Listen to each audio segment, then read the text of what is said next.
Hello and welcome to another amazing episode of Brazen. This one is going to be unlike any other. I have had so many different awesome women and men come on here and talk about the spiritual end and connecting with goddesses. Never Katie, though. Never Funky Aphrodite have I ever had on my podcast before, and I'm so excited. We were talking before we press record.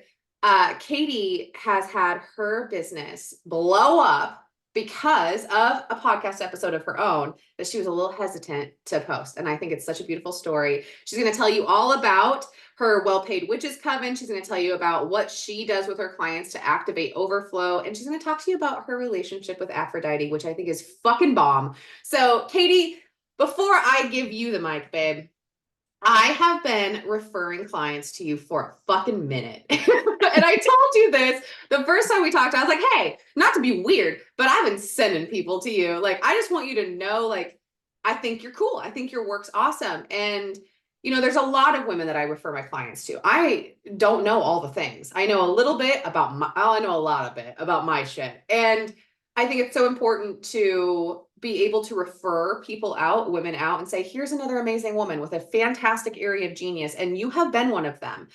And there was a video that you did, it might have been a viral one, of you on your porch. And I was like, this bitch knows what she's talking about. So I've been sending women to you for probably the last year and a half. And I think it's so cool to have you on here so they can see your face, so they can get to know you. I think it's even cooler that you're blowing up on Instagram and TikTok. Katie, you're such a fantastic fucking human. Thank you for being here. I'm beyond grateful. And I would love for you to introduce yourself. Wow. Yeah. Thank you. Thank you, Heather. That was quite an introduction. My heart feels very full, which is the right place to be, right? It's like once the Yeah. heart is activated, everything kind of falls into place. Yeah. So I am, with that introduction being said, I am just little humble Katie Skinner. I was a military brat. I was born in Las Vegas, Nevada, not in a cool way, but in a like, my dad was in the military and Area 15 is right there.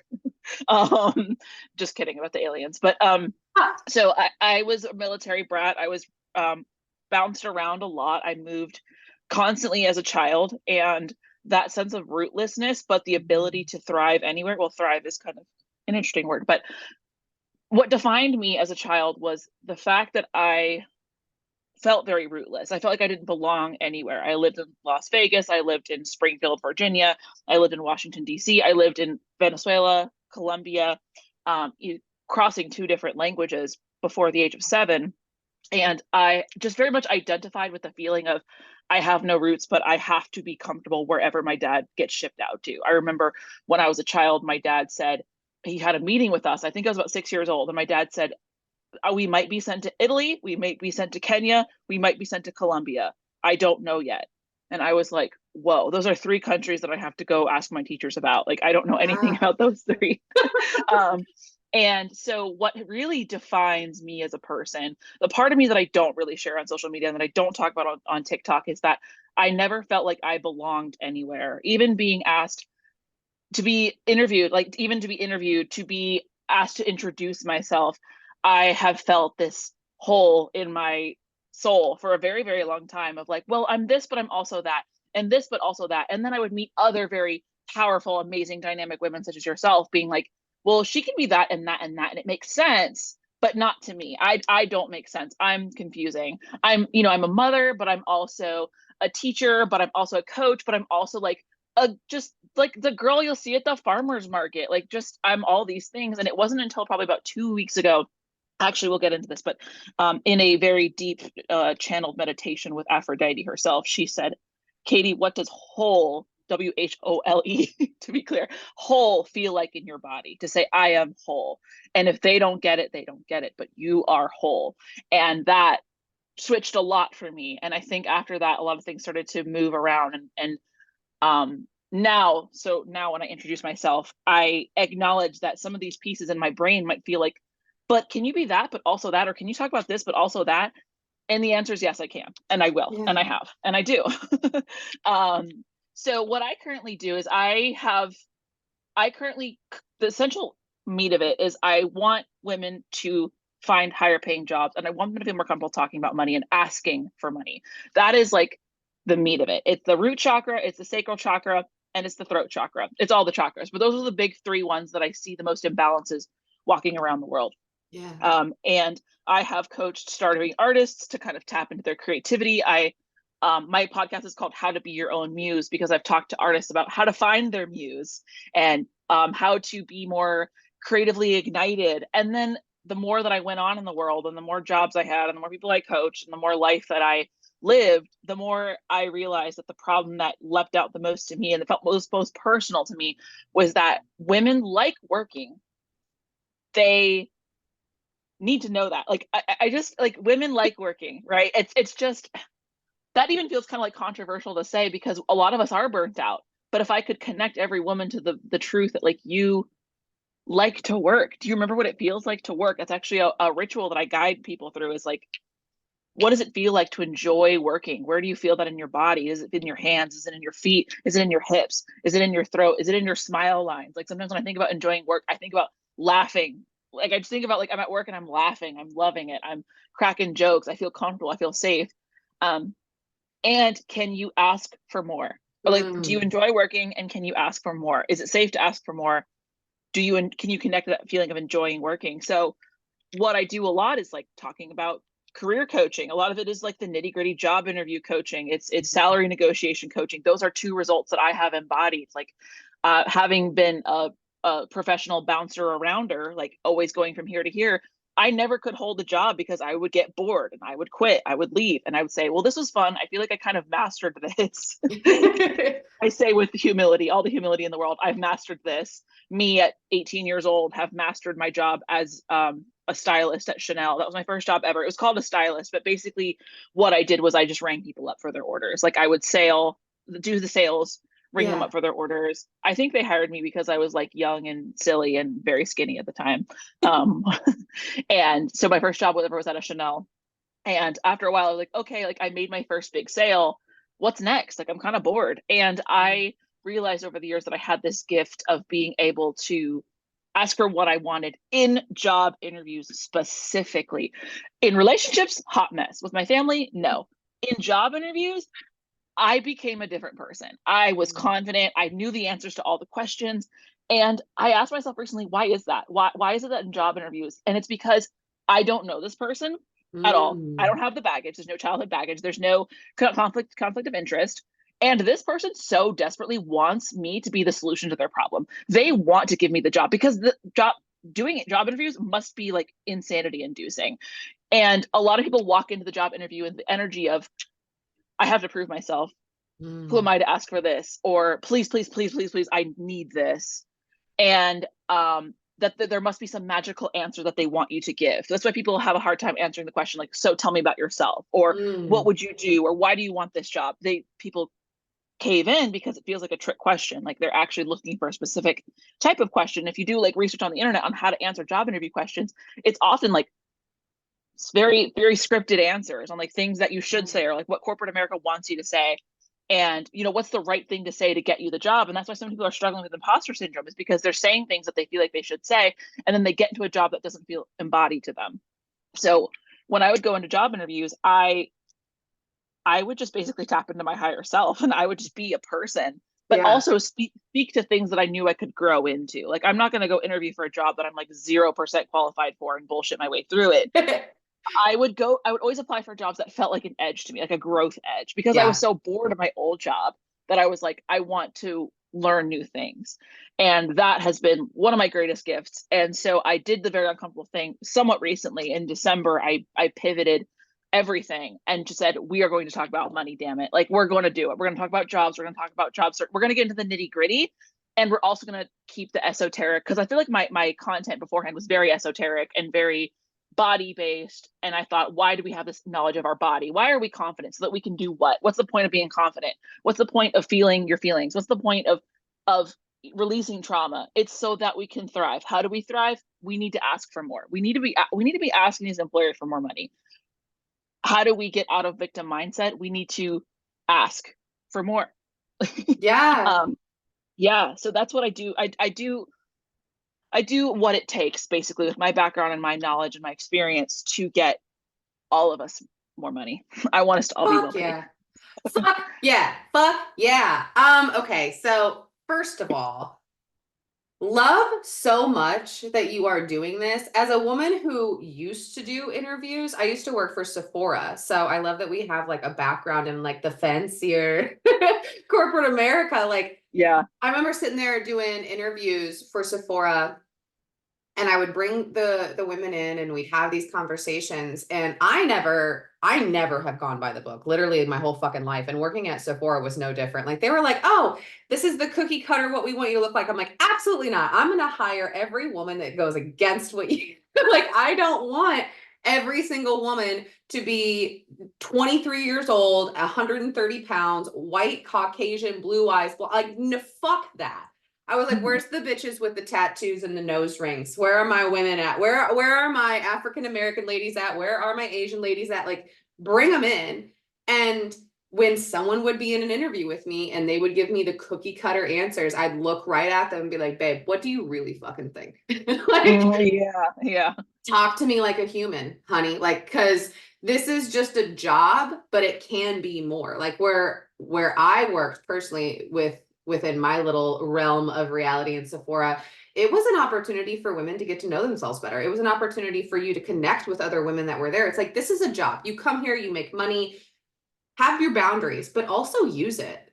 Gain more skill sets, gain more connection with women. And the fact that you are doing this with others and helping them feel comfortable so they can come in there. If I would have had a woman that was like, "Here's real talk. Let me tell you why I deserve this job," came in with confidence, and she's like, "Also, I'll take more money." I've been like, "Bitch, you're hired. Like, you're so hired."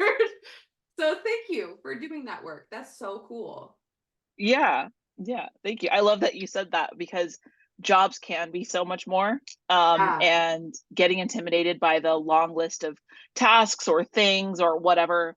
Like when I'm thinking of a job application, like I picture a job application, just like this long list, and people see that and get intimidated, and they come into this job interview with like a retracted energy, Mm. and they're not asking for what they need. And the worst thing that's going to happen is they're going to say no. But I know from experience that being in that energy expedites things. The last job interview I had, I actually worked in fashion and luxury PR. And I did Ooh. come in with that energy of like, I know you want me. I know that this is going to work out. And when I asked her what my salary expectations were, I thought that was like a normal number. I was like, this is normal. This is this industry standard. And she like actually kind of balked at that and was like, well, I have to talk to my CFO. And I remember just feeling like this is so much progress because I'm holding the line here instead of being like, oh my God, I'm so sorry. It's whatever you need. I'm so sorry. Yeah, right. um, yeah. And when they're asking what are your salary expectations, there's kind of a lot of back and forth on this on like, well, should I, who's the first to say a number? Mm. Right. Because jobs will often kind of do a 180 on you if they say like, if you say what your salary expectations are, it's really important to make sure that you get on base with them on what the role looks like, which is why you Yeah. have to ask really good questions, um, and and also know and embody what you bring to the table. Like you said, if someone were to come into Sephora and be like, "This is who I am. This is what I'm good at," I will learn. I think one of those life changing networking events that I've ever been to was when someone was speaking and she was saying something that changed my life and really set off a ripple effect. A lot of the work I do. She said, "Just because you're a millennial and you're less experienced doesn't mean that you're quote unquote worth less money." And that kind of threw me off because I was just really comfortable with the idea that like I was inexperienced. Like if you think about that word, like that title, that story, I'm inexperienced, Mm. it feels very comforting. Like I'm not worth more yet. So something magically is going to happen and I'm going to graduate from this salary level to the next salary level. And she continued to say like, well, think about it. If you if you have if you have less baggage, like you have less baggage, you're probably more open, you're probably more flexible, you're probably are going to stay with the company for longer, so you're more you're more open to learning. And that to me was, I realized like my biggest strength anywhere I've ever been is I'm willing to show up, I'm willing to ask questions, I'm willing to work hard for the right leadership. And so why does that mean that I'm worth less money if I am committed and I don't have a ton of baggage? Which is why companies as a strategy oftentimes hire outside hires, because the ones inside of their company have too much baggage. They see things a very certain way. So Mm. to hire from the outside or to promote from the outside, they're getting someone with a different perspective. So just because you have less experience, just because you're not from within the company doesn't mean that you're worth less money. That to me was something when I put into practice, I was able to get I was able to have so much more confidence in asking for salary negotiations. And that gave me some badass bitch energy for sure. Yeah, fuck yeah. That's so incredible. It is really, really cool that you were able to take what you already are naturally good at. That's I was having a conversation recently with Jaya Rose. She's one of the women that I've worked with. She's been a mentor before for me. She's messaging and video queen. And she actually stated there, she's like, she is big on no hustle. Like I had misunderstood, and honestly, I think I talked to too many women at one time, and I was putting her backstory with somebody else's because she's like, no, I've never hustled. I just refuse to. And she had been asked by someone, she's like, they asked me, how do you stay motivated or whatever it was? And she's like, I don't push myself. I allow myself to be pulled. And I was like, bitch, yeah, that's a vibe. Because she was like, not I find. She said that she looked at what she was already very naturally good at, which I think is what we all like. That's the key for all of us is look at what you're naturally good at. Let it evolve every couple of years, every couple of months. Be like, hey, what am I really good at now that I can probably make some fucking bank on if I get even Yeah. better at, right? And when you said that, I thought of Jaya because I was like, yes, that feeling of being pulled into something and having all of your ducks in a row with whatever it is that feels like. When you go into that job interview, you're like, I'm fucking boss bitch energy. I got my shit on lock. I know what I want. And like allowing yourself to be pulled in there and saying yes to it. I love that energy. That's cool as fuck, girl. Yeah. It's like you said, being pulled by, I do feel like being pulled by the, the fulfilled version of me Yeah. is how I think about it, because I know that I could, this is actually, I mean, it made me think of a comment I actually got on my Instagram a few days ago where someone said, if you're so good at getting jobs or negotiating raises, Yeah. how come you don't have a job yourself? And the answer is because I let myself be pulled by what I actually wanted, which is I've always wanted to work for myself. I've Yeah. always wanted to create my own schedule. I've always wanted to just teach and kind of have control of things. Mm-hmm. And in my last job, my last 9 to 5 salary job, I had a portion of that, but Yeah. something was missing. I wanted to call the shots. I wanted to take more risk. I wanted to get my hands in there and teach women rather than just being in the supporting role of someone else who is doing that. Yeah. Actually, the last 9 to 5 job I had, I was in a way very much supporting the CEO who was teaching and hosting retreats. And I kept noticing myself kind of having this like shitty attitude during her retreats, thinking like, I wouldn't have said it like that. I wouldn't have said it like that. Or like, I didn't like her. Like just kind of roasting her in my head Yeah. and realizing like, hold up, this is her retreat. If I think I can do it better, I should just go do it.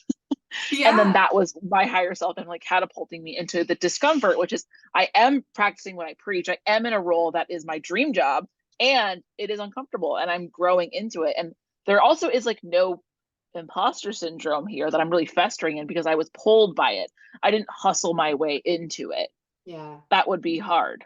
But like anybody could do any job if they just hustled and worked really hard. But letting yourself be pulled, I think that's such a beautiful, beautiful way to put it, because Yeah. that is, even if you are a hard like even if you are a hard worker and you love to work, you want a job, can you just let yourself be pulled Yeah. as opposed to I'm going to go out and get. Yeah, yeah. And doing it in your own balance, in your own uh what's the word? Not even just balance, because it's going to shift every second of every day. Just knowing that when I'm here, if I'm allowing myself to be pulled, if I'm allowing myself to be in this flow, if I'm allowing myself to have this happen, I also asked for it, so I'm fucking prepared for it. And like being in that energy of boss bitch, and yeah, let's see where this can go. Let's open some doors for myself. I think personally, just my personal opinion, I think that this is exactly what the world needs more teachers in, is helping women sit in that energy, and especially corporate America. Like, can we just put more money, lots more money in the hands of good-hearted, ambitious, fucking, especially like the free-spirited bitches. Those are my women. Like, can we get real wildly wealthy together and change the motherfucking world? Because that's how we do it. We've already tried bitching about it. Doesn't work. We've tried being submissive. Doesn't work. We've tried being like a little bit like, remember, like Rosie the Riveter. Like we've tried kind of like buckling into the boys' shoes. But here's the thing: we've created all these archetypes as women in our society and our culture. We can do it all. Mm-hmm. We know how to speak the language of men. I think Meryl Streep maybe said that. I don't fucking remember. Mm-hmm. But Wait, that's really good. I've like never heard that before. like we know how to speak their language. I can step into a role and I can run, like I used to work in a steel manufacturer, like I a giant factory of steel workers, and I was in HR sometimes, I was in the sales sometimes. Like I can walk up to a dude who, where I grew up, middle America farmer, and I'll stand toe to toe with him in corporate America. Like I can Mm, talk the language, I can speak the language of men. And I feel like I think it is Meryl Streep. Somebody said this. Like it's time that our culture starts to speak the language of women more often. And oh my God, I love that. you're right. And as Yeah. we do it, like we're going to find like we already are good at so much because we had to become good at or at so many things, I should say, so many new skill sets we've collected as women. That doesn't mean that we have to go 100% in on any of them. We can just let ourselves be like so multifaceted, so multi-talented, full of so many skill sets. You can go, like I said, go work in the fucking steel plant and tell dudes what to do in there, or go work at Sephora. Like, Mm-hmm. and with yours, like working in all these areas, we excel because we've had to learn how to do it. And now Mm-hmm. having a woman like you teach women how to go into these interviews and into corporate America and demand more and know that they're worth more and feel comfortable, like even with a shaky voice and like armpit stains, being like, I want more. Like, I think Yeah. that's so fucking cool. And I praise you for doing that, my dear.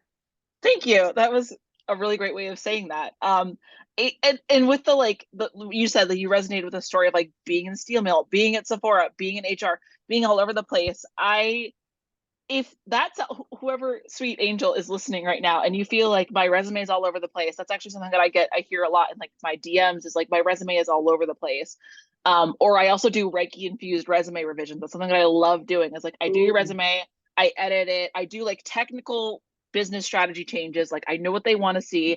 yeah. I do research on your industry, and I bless it with Reiki and I give it back to you.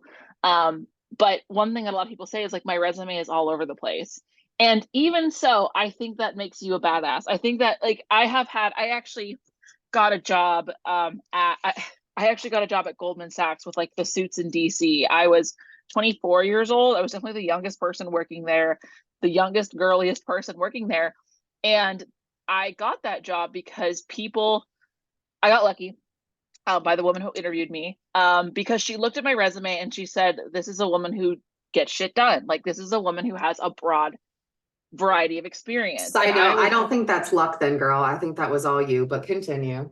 definitely alignment. I mean, so like I kind of went into the interview expecting like some suit man being Yeah. like, "You studied what and where? You went to an art school?" I Yeah. studied psychology in a school that's known for art. So I already went in feeling like I had lost a little bit, but I was like, what's the worst that can happen? And when I get into a job interview, to me, job interviews just feel like being on stage. I'm like, Mm. this is my moment. This is my time to shine. Like, you're going to listen to me for 1 hour. You're going to ask me questions. So, like, I always felt like I shined, but I did kind of go in with it being like, if this bombs, it bombs. But I did get interviewed by a woman who was also into yoga. And I had on my resume that I was a yoga teacher and just like as like under the extra skills, like I teach. Yeah. And she was like really in love with that. And I told her, I told her my story essentially, like how my resume felt all over the place. Like I have food service on there, I have office experience on there, I have a lot of lab research experience because of psychology, and I was kind of thinking like, who's going to give me this job? And she saw like someone who is so multifaceted and would bring change. Where she saw on this team a lot of stubbornness and a lot of people being Mm. stuck in their ways, and she saw someone who could bring in like some pivot energy, was the word she used. She was like, if you can help these people pivot and get out of their heads, then you're all better for it. Yeah. What that job did teach me though, and I will say like to have caution on going in and being the one who fixes things, is that that job taught me very painfully that sometimes you can't change other people. Oh That yeah. job, I ended up leaving that job because the negativity and the like toxicity and the hustle culture and the people who resented the hustle culture, it really just, and that was at a point where my coaching business was a side hustle, and I Mm. was just so excited to sprint home and work on my coaching business that I realized like I'm not putting my heart here where this woman expected me to put my heart. Basically, this job interviewer saw my heart. And if my heart is so damn good, why don't I just work for myself? Right. Why don't I work for somewhere that I don't have to change these people? But it was wild to be in an office that was so tall and so shiny and had so much security clearance and so much free gym and free food and free coffee that I was there and I was like, Katie, you have to remember this moment. Like you made it. If you ever doubt yourself and doubt your career, because the thing is, I have 5 older siblings, and a lot of them are very well accomplished in their careers. And my parents really, really emphasize education. Like education is a thing that's going to get you to the fancy high-rise buildings, and it's going to get you the salary. It's going to get you the money. And that was just a very predominant story in my life. And going to like my brother's PhD graduation party and my older sister's MBA graduation party and all those things, like the message there, I love my parents. They did great. I still have a great relationship with them. But the message there was like, this is success. Mm. This is it. This is success. Yeah. And I remember being in that fancy building and being like, well, my intuition got me here. I remember a few months prior to that, I actually worked with a coach to help me with my coaching side hustle.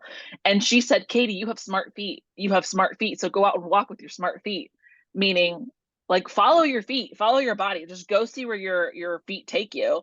And I actually did an experiment on this. I went to London with no money. Yeah, I went girl. to I went to London for a week with no money and nowhere to stay. But I was like, so I saw I got an email that was like tickets to London are only $400, and I was like, all right, my coach says I have smart feet, and I would rather be anywhere but here right now. At the time, my life was kind of falling apart for good reasons, so that new things Yeah. could come together. And I was like, all right, my coach says I have smart feet, and I honestly I do feel that. So I'm gonna book this flight to London with no money, because I remember thinking distinctly, if I sleep on the streets of London eating pizza out of the trash can, I will feel like at least I'm getting good life experience. Like I'm learning to be grateful for, like, at least I'm doing something other than like rotting at this desk, because the desk Right. job I had at the time was very depressing. Yeah. That job taught me how to have higher standards for the places I worked at and not just take a job just because I think I'm worthy of the job. And so I love that. Limits and serves. But I ended up going to London. Long story short, I posted on Facebook, like, just bought tickets to go to London. And a friend of mine from high school who studied Shakespeare messaged me and was like, oh my God, you have to stay with me. My roommate just moved out and I need someone to stay with me because I'm all alone. You can stay in her room for free. And I was like, I didn't know you lived in London. And she was like, oh yeah, I got accepted to like the most prestigious Shakespeare program in the world. And I'm here in London for just another few weeks. And your trip overlaps with mine. And I remember I had a client pay me in full, like the day my plane was taking off. And I just had money to just do things for fun in London. I So basically went many to the farmer's goosebumps. market every day. Yeah, yeah. It was like London. When I think of London, I think of like my smart feet trip. Like that was my feet being smart. And the whole time I was there, I didn't have any plans. My friend was busy with classes all day. I didn't have anybody to entertain me, and I didn't want to like spend all of my money on just like tours. I just wanted to practice my little smart feet.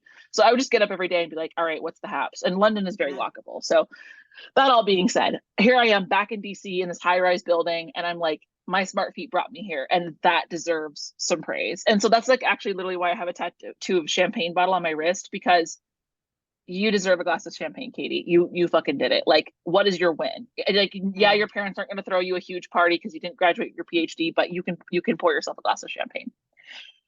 So Um, okay, let me readjust my fucking glasses for a damn second. Okay, so I just have to say, from my personal humble opinion, I respect your siblings and your parents, but I have to say, not but, and I have to say, before we pressed record, I asked you what you were doing today, like how your Friday was going. You're like, oh, I wanted to go to the gym. So, like, do you mind if I say this, by the way? please, Okay. yeah. You're like, oh, I went to the gym. My son, we hung out at the gym.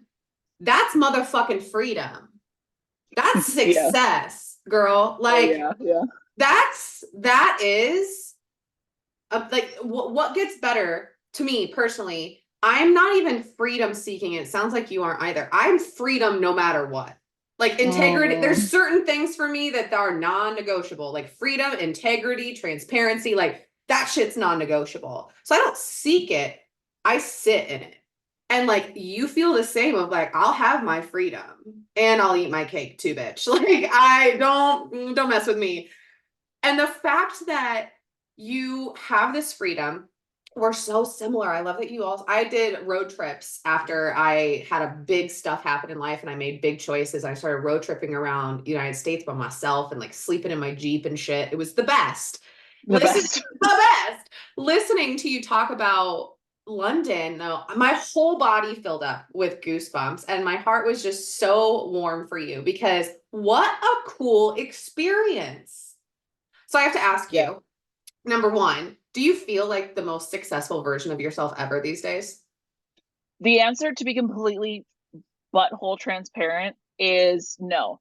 Ooh. Not these days. Yes. I mean, okay.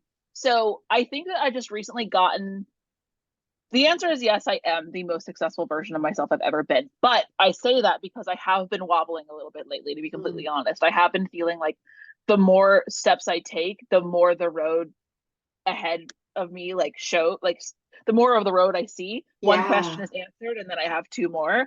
And that feels daunting. I think I had this like kind of cry session this morning where I was thinking about how, when am I going to be good? Like, when am I going to be done? When am Yeah. I going to be saved? I thought, when am I going to be saved? And I went into a yoga class this morning. So I went to the gym and took a yoga class. And during my yoga class, I had this very strong memory come up. And that's how my intuition speaks to me. That's my guides speak to me, is through very strong, out of nowhere memories, which is Hmm. why experience is so important to me, because we don't have memories if we don't have experience. So Yeah. sometimes a weird thing will happen to me and I'm like, what the fuck just happened? And then my higher self will bring back that memory and be like, see how it was all okay, or see how you helped someone else in a moment of your stress. So actually, a memory that came up to me today when I was in yoga was a time when my husband and I, um, we were honeymooning in Costa Rica and we were really roughing it. Like, we were trying to be budget friendly, and we're not a sandals Jamaica kind of people. Like, we're definitely roughing it. Yeah. And we were on our way to go zip lining, and I was driving this like four-wheeler Jeep with a stick shift because I can drive stick. And our I like turned to dodge like some animal, and our car goes into a ditch. And this is slow season. This is October. It's like not tourist season. This is off the beaten path. The sun is kind of starting to set, and we're stuck in the middle of nowhere. And I remember the feeling of, I'm going to die. Like, that feeling of like, this is it. This is it. This is it. Like, the sun is setting. I remember one guy went by on a motorcycle, and I said, "Excuse me, can you help us?" Thank God I can speak Spanish. Like, I said, "Excuse me, can you help us?" And he said, "I'm so sorry." And he just kept going. And I was just like, okay, we're not going to wallow in the worst case scenario. We're not going Yeah. to just like go there. We can acknowledge it. Like, I remember the feeling was, I'm dying. Like, I'm Mm. about to, like, this is about to be the end. And I remember thinking in my head, like, well, at least my husband and I got finally married. Like, at least we can like die together.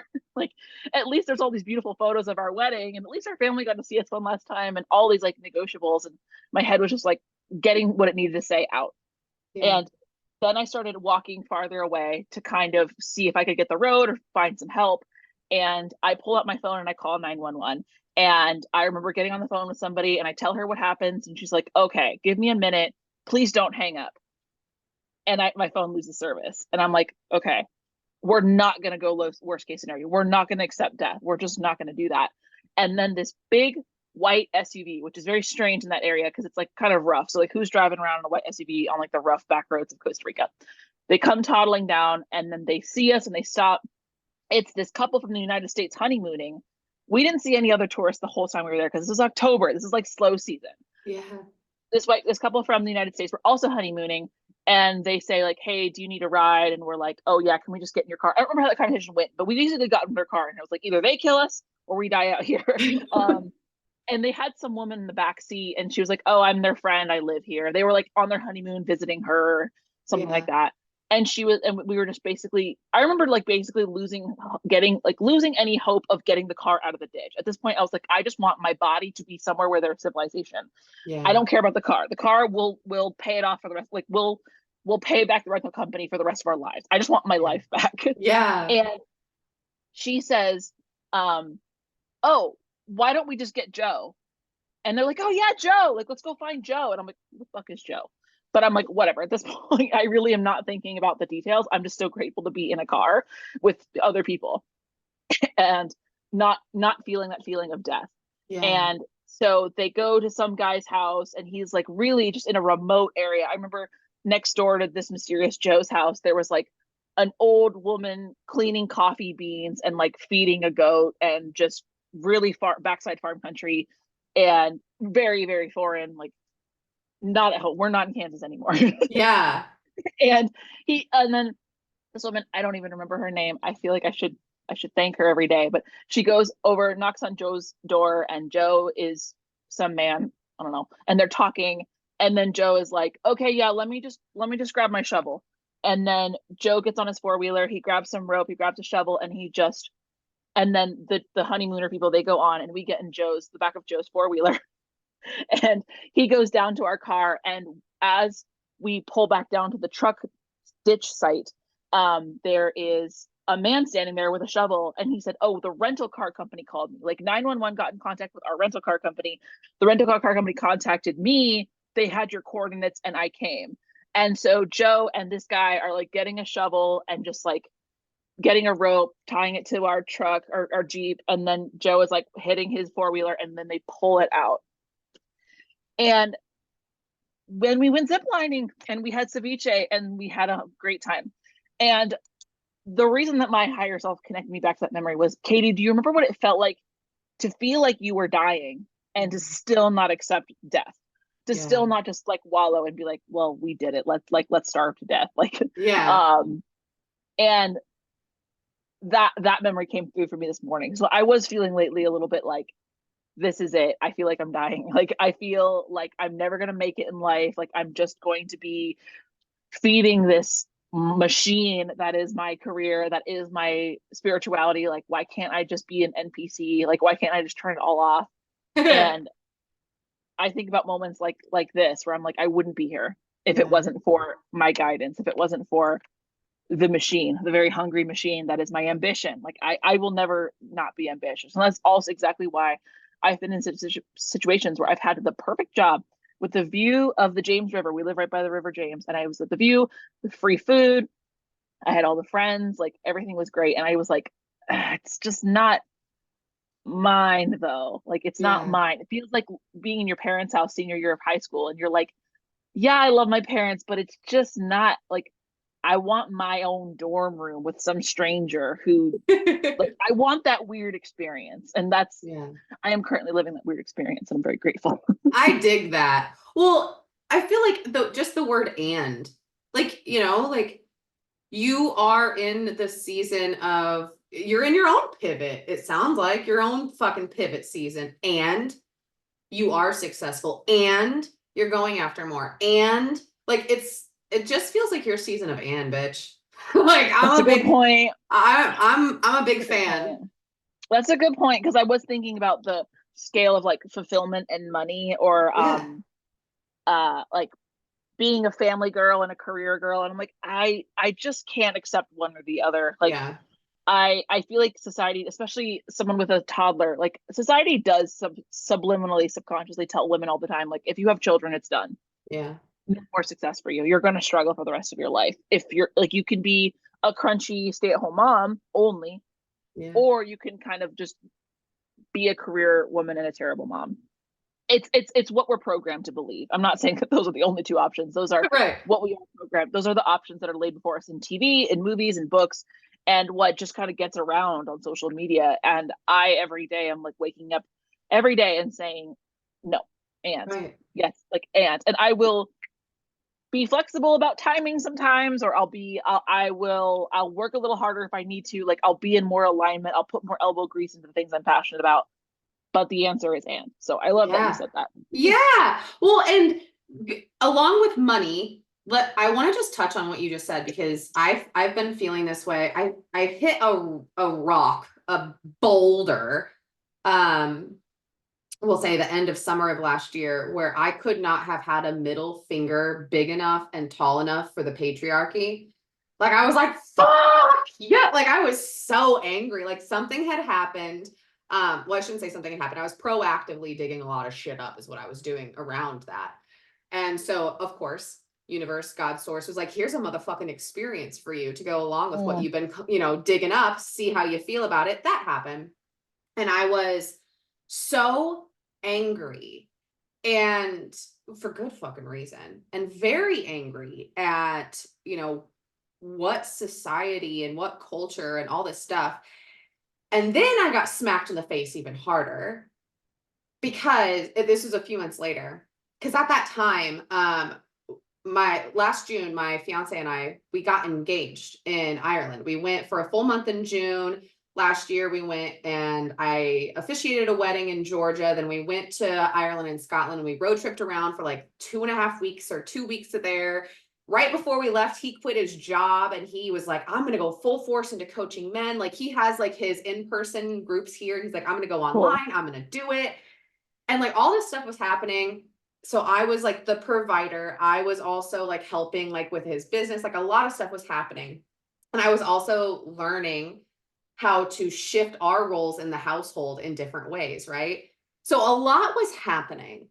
And I was just kind of pissed. Like I'd wake up in the morning and I was like, and like I'd go out and I'd be in the sun and I would journal, and like Travis and I would both go out there and sit with the dogs and like listen to the birds chirp. And for us, we have like this little hay bale that we keep on our front porch because baby bunnies are always getting nested Aw. there. So like last year, I think we had like 5 different nests of baby bunnies. So I would just sit and drink my morning coffee and look at the little baby bunnies and try to get in a better mood. And it hit me after getting so angry about, the patriarchy and everything mixed in with the experiences I was having in my life. And I was like, bitch, you are social media. Mm. You are culture. Like, that's you. So if you say, I don't fit in here, so I'm not going to post anything, then you're preventing other people that feel just like you from seeing what real life is and seeing what else exists other than, like you said, these different little areas. And it's like, you have to have a voice, Heather. If you don't like it, you got to fucking change it.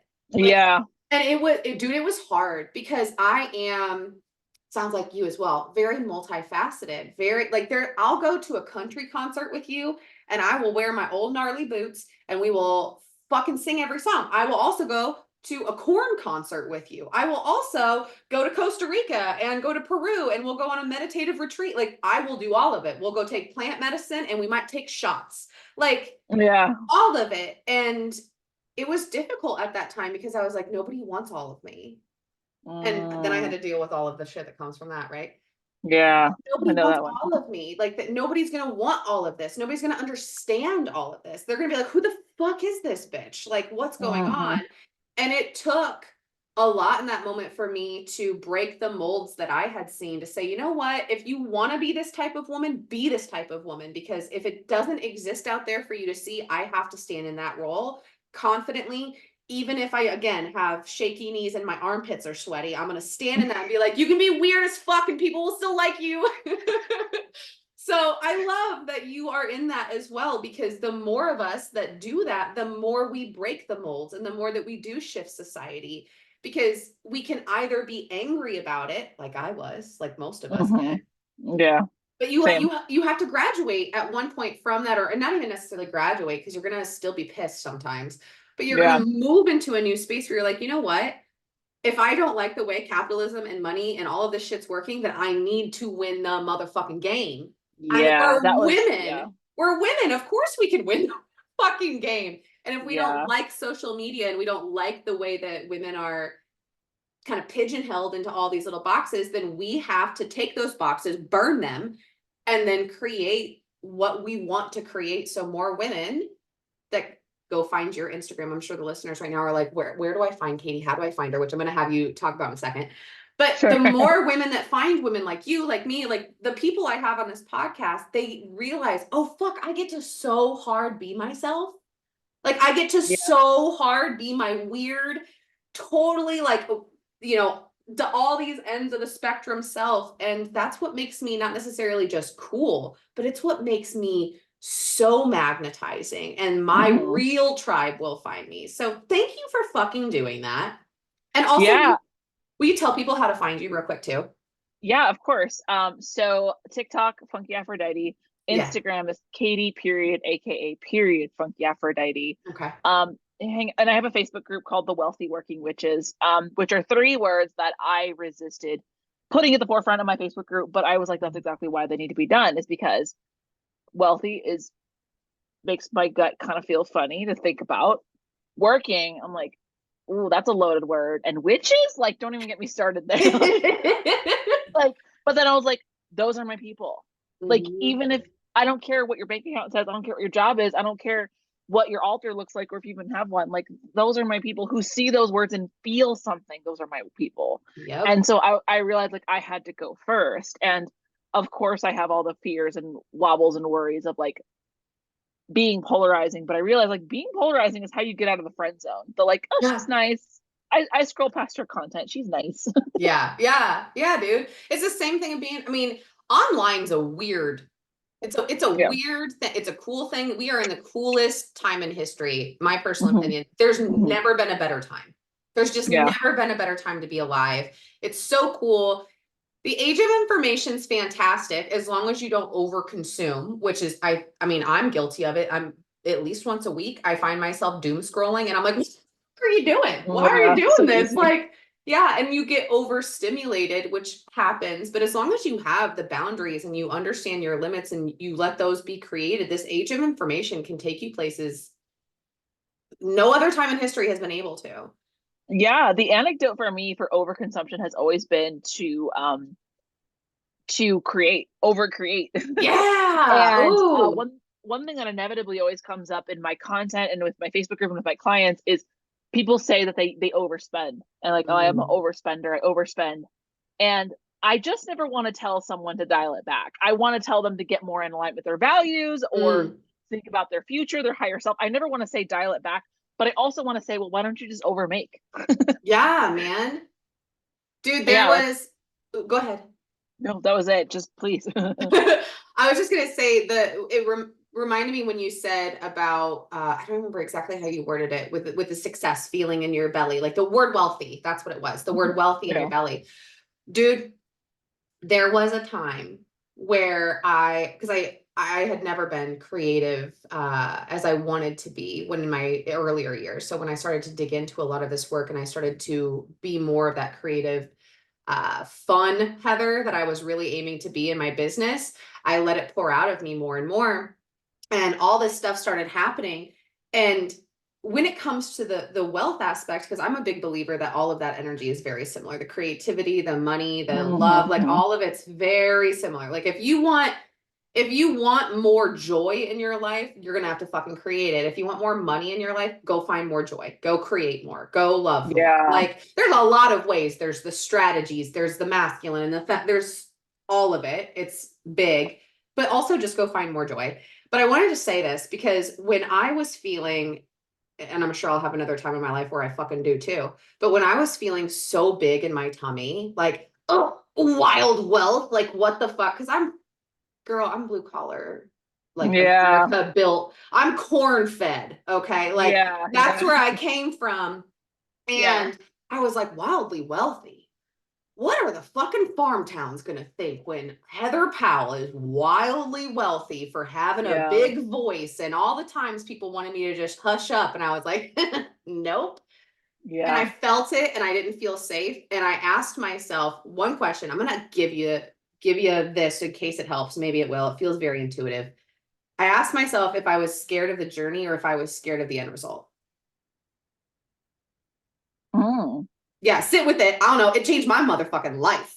I was like, am I Huh. scared with wealth? Am I scared of the journey or am I scared of the end result? For me, it was a little of both. I was like, well, I'm scared of the end result because how am I going to hold all that? And I was like, you silly goose. You're not going to. You already have like your financial team in place and you all will figure it out. But when I identified that there was two different aspects for me personally, the journey and the end result for Wildly Wealthy, I was like, oh damn. Oh damn. Okay. So Mm. I just wanted to say that. That's amazing. So what do you do if you say that the answer is the journey? Like you're afraid of the step, not necessarily the end result. I would, me personally, Hmm. for Yeah. real, I would go back to what you said and remind yourself how fucking capable you are. Dude, the journey, the only thing you need to know about the journey is that you have ambition and that you are fucking capable and you're not going to Yeah. let yourself not Yeah. succeed. You know what I mean? Like There's been times on this journey, especially with wild wealth. That's the words I like to use, like wild wealth. Sometimes I I say, love that. yeah, sometimes I say rich as fuck. That's what my fiance and I do. We say we love our lives, we love this, we are rich as fuck. Like we say it all the time. I love Um, that. when when I have to remember that this journey requires learning, it's because I usually get stuck in a situation for just half a second because I don't fucking know. Right? Like Yeah. I have to remember in those moments to be like, oh yeah, this is the journey. Like this isn't like end all be all. This isn't like everything's wrong and you have to burn everything to the ground. This is the journey of learning. And once you learn this, then you move to the next step. Like I always think of it like Mario. Like when you Yeah. like gather like the feathers that help you fly or like the little mushroom that makes you grow. I'm like, you're gathering tools for your toolbox, Heather. Like this is Hmm. not an end all be all. This is the journey. Because for me, the journey has always been difficult, multiple aspects, but the bullying has always been a big one for Yeah. me because I'm like, what if on the journey somebody says I'm not doing it right and they bully Yeah. me and they make me feel stupid? Like all of Yeah. the childhood shit would come up, and the not feeling capable was big for me. So that's one thing I always have to do is I have to look back at the fact that the lessons have to be there on the journey in order for it to be the journey to begin with, and I'm always capable. And I go back to the things just like you said. Like I go back to the shit. I'm like, look at when you were so fucking capable, Heather. Yeah. Yeah. That's like being present, I think, is how the memories are created and how the decisions, the tools show up. Mhm. And what you just said, I needed to hear that. Like Oh, that babe, got me good. that got me out of my like, oh, the journey is so hard. I'm a lifelong learner. Woe is me. And one thing I keep hearing is like in my head intuitively is like, you're never gonna set it and forget it. It's not a crock pot. Like, could you imagine Oh, I like love that. like there's so many things in our life that we want to kind of like automate and then forget about. Yeah. And like my hair is one of those things. I want it set up so that I don't have to keep getting it fucking done all the time or doing a bunch of maintenance on it. But like my Yeah. mindset is not one of those. Or like my Yeah. health, my business is not just an automated thing that just generates me money. Like it really isn't. It is something that I am constantly hands on with. Well, constantly thinking about. Great timing to say hands on, by the way. That was perfect. Just a lot of jostling in my phone talk to her. Um, yeah, I think, and that's the like how great it feels to be needed, right? Like I think about Yeah. that whenever my son wakes up in the middle of the night or when he was a newborn and he needed another feeding or another changing, and I'm like, what a beautiful burden to be Yeah. needed. Like what a beautiful thing to have a purpose. And so I think about that whenever I'm like, oh my God, a lesson again. Yeah. I get to learn more. I get to learn more. Yeah. So yeah. I love the crock pot thing you just said, by the way. Yeah. Can't set it That's and forget it. It's not a crock pot. I dig it. I dig it. I just realized that we're at time. Can I keep you over just a little bit? Do you have the time? About 15 minutes. Kick ass. Okay. So, I really want you to talk to the listeners about how to figure out, not how to figure out, but how to find more information and hopefully sign up for the Well Paid Witches Coven, because I Mhm. feel like a lot of women would love that. Mhm. And if you can just kind of point women, like if you can give them one pro tip from Funky Aphrodite on how to connect with Aphrodite. So those two things I would love. Okay, I'm gonna start with Aphrodite because Yeah. that feels like where my energy went first. Okay, so look for the signs and synchronicities. Um, People like starting now. It's like every time someone hears me talk about her, they come back to me later and be like, "I just saw a seashell." Or actually, someone was in my DMs today saying that she had this strong urge to dye her hair a color that she never thought that she got to. It was red. She's like, I've always wanted to dye my hair red. And she woke up in the middle of the night being like, I need to dye my hair red. And I was like, that's Aphrodite. She says, you get to be beautiful, you get to be magnetic, you get to be free, you get to have what you want. And the biggest thing that I wish that, deity talk, TikTok knew was that people ask me all the time, like, how do I make an offering for Aphrodite? Does Aphrodite like me? And they kind of like overemphasize the relationship portion of it. But on a podcast, I feel like I can say that Aphrodite doesn't exist. She's not here. She's not in your room. Yeah, She's she's not, not a physical being standing there with you. no, she Yeah. is you. She is you. She's in you. So, how do you make an offering to Aphrodite? You go get your nails done. You brush your hair nicely, you go get like a nice olive oil and you like get some salt and some essential oils and like rub your hands with it, or you Yes. You go shopping, you do something nice for yourself, you move slowly, you allow yourself to be magnetic, you walk with like, to me, when I think about like the tiniest tip I could possibly give someone on working with Aphrodite, it's walk like with your chest open, like with your heart open, like Yeah. just walk out in the world with an open heart, because that, like with a good posture, as I think of like being out and being safe and being stable. I even like, the reason I go to the gym is to work my back muscles and my chest muscles so that I can have a better posture, so that my heart can like physically be open more often. Yeah.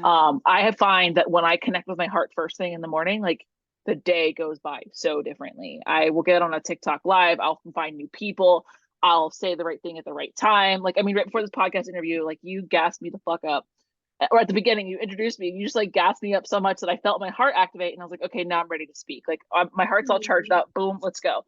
Like, and once my heart's activated, I feel powerful. And so one thing that I do is like, I like to look at pictures of my dogs, I like to picture pictures of my son, I like to think about when I was at my desk in corporate America, I had a million pictures of my son on my desk because it activated my heart and it activated my purpose. And that is like the number one tip, is to always connect back to your heart space. Your heart space is an electromagnetic field. It's like literally what radiates your vibes, like your aura, like that's who you are, is the electromagnetic frequency of your heart. And so there are so many things we can do. I actually have a Patreon about this. It's called Aphrodite's Vault. And it's like all about her and how to connect with her and what are the signs and synchronicities. But like really at the end of the day, I'm like, go get a vibrator, man. Like that's how you connect with Aphrodite. Like that's how, like, talk to someone you love. Like just like put like drink a like like I'm just saying, like look at your lipstick on your glass and laugh about that. Like that is Yeah. Aphrodite. Like that is that. And dye your hair a color that you want to dye it. Like go to the beach. That is like where God lives, and like more specifically, like that is where Aphrodite lives. And when you become that, when you let that be your identity, more miracles and more signs and synchronicities come in. And one of the biggest benefits I would say that I get is I feel protected and safe. Like Mm. Aphrodite's fucking naked. Like I have a artwork of her, and it's not here, but it's she's lying naked on the beach. And I'm like, this bitch is just naked on the beach. She's not worried about sand in her cheeks. Like she's not worried about anything. Like she is just so safe. And one thing that I love is that so in my branding, I use pictures of Aphrodite a lot, and Yeah. I'm like looking through artwork of her a lot, and I'm like, she's just naked like all the time. Like she's not worried about being censored, she's not worried. Like I sometimes have to censor her because I'm worried about the picture being taken down on Instagram, or like that artwork of Aphrodite where she's completely nude. I had some like conservative family members coming over once, so I covered her up, and that made me feel Yeah. weird. But like just like Google Aphrodite, she's just naked all the time. Yeah. And that to me is like, because she's protected and she's powerful. She was born out of the seashell. Like, and take that story, take that folklore, take that essence, and you can literally, like a lot of witches love to literally communicate with her, literally have her on their spirit team, literally ask her for advice. Or you could just brush your hair with a pretty comb, like Yeah. and letting that act like that. I think of every time I do something like that, people use the expression like Aphrodite worship, or putting something on the altar for Aphrodite, and it's basically just supercharging your essence and your magnetism. Yeah. I believe that firmly. So the other question was the Wealthy Witches Coven. Yeah, that is my, what I call my world. And I'm actually currently building a signature program. But right now, the quickest, best way to work with me is I'm actually doing a beta launch for this course called The Empowered Paycheck.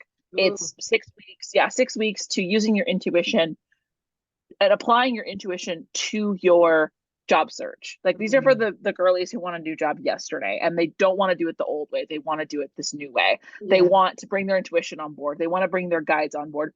And they want to infuse business strategy, because that's the way I see intuition and I see business. Like those are my things. Yeah. And so we're taking back your job search from a business perspective, and then we're infusing you with intuition and asking yourself, where do I actually want to go?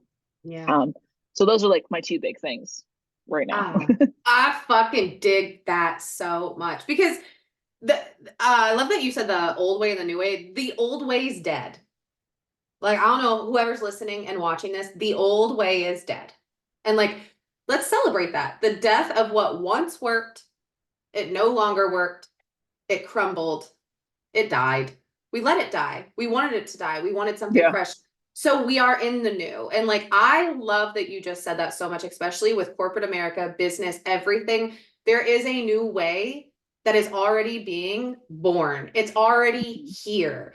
The old ways of business, the old ways of hustle, the all that shit has gone. And the fact that you are leading the way, like I just envision you with like a torch and like walking through like a forest, like, I come love fire. on, bitches, let's go. Like, I am so stoked for that.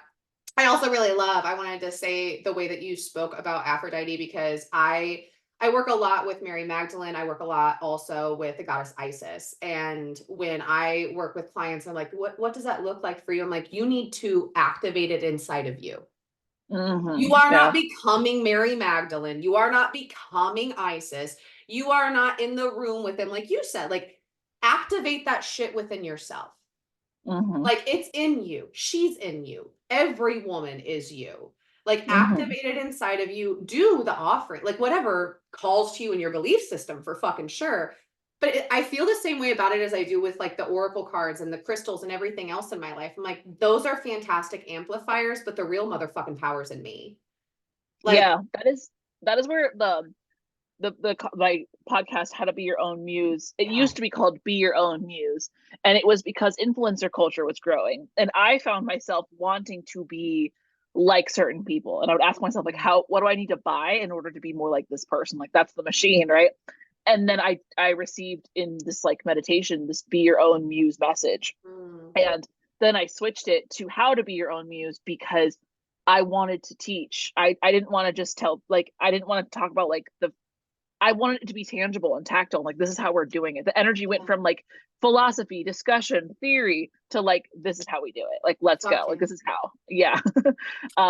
Just Oh, like that switch made felt so big to me. So I mean, you nailed it. girl, I've enjoyed having you on here so much. You're so brilliant. You're hilarious. You are really changing the world in big ways. And I'm so stoked that you were here. Thank you so much for Thank being you. here. You're welcome. I always end these podcasts the same way. I'm going to ask you to join in. And if there's anything you want to add to this, please do. I always ask our listeners to go out and do something really kind and nice for themselves and something really kind and nice for others. Doing something that's outside of the box, something that means more than just the everyday shit. So, listeners, I'm going to ask you today when it comes to doing something nice and kind for yourself to start in the fucking morning. Katie said it and it lit me up so much because it's so true. The way you start your day is so important before your eyes even open. So, you're probably already awake right now listening to this. So, tomorrow morning, when your brain clicks on and your eyes haven't opened yet, fucking love yourself so hard. Love your life. Do what Travis and I do. I love my life. I love myself. I love our dogs. I love all of this. We are fucking rich as fuck, dude. Like all the I time love we that. say that. Say it in your head, y'all. Like just do something so kind and nice for yourself in that moment. Like Katie said, maybe you grab your vibrator. Maybe you start your morning that way. I started my morning that way yesterday. It was fucking phenomenal. Yeah. And then doing something kind of nice for someone else. I'm going to ask you guys to go extra outside the box. Like I've asked you guys to fill up, even if you had the opportunity to fill up a backpack of belongings and give it to someone in need on the side of the road. I've asked you to just give someone a smile. I've asked you to just give someone a compliment. This time I'm going to ask you this week when you go out, when you see someone who has done something incredible, no matter the scale, you see it and you're like, that's fucking cool. Tell them, fucking tell them. Go up to them and be like, hey, I'd like to tap you on the shoulder right now and let you know that you're cool as fuck. And I really liked what I just saw and you're killing it. Like, do that for someone else because I don't care about how much the validation parts of like outside validation. Like, I get it. We don't need outside validation, but that shit feels good.